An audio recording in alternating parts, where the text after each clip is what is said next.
Hello friends, welcome to Commerce and MS Excel Hub. Today we'll be seeing how to use if condition. Okay, if condition is available in formulas tab under logical functions. Okay, then we have a sample data over here. So we'll try to use the if condition and find the result. Okay, we have the student names and the marks.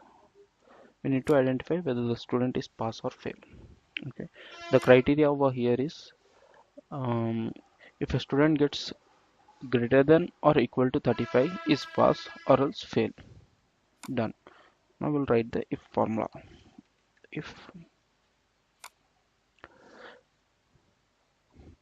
marks are selected greater than equal to 35, then have close the I will close this first argument, then the second argument pass, then third argument fail.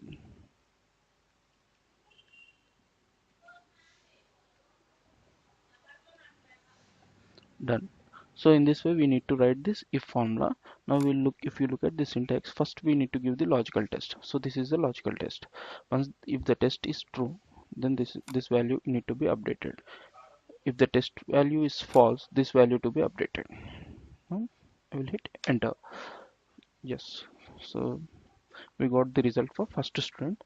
Now we will just select this entire row, entire column, and we'll do control D so that it will be applied for all other remaining students.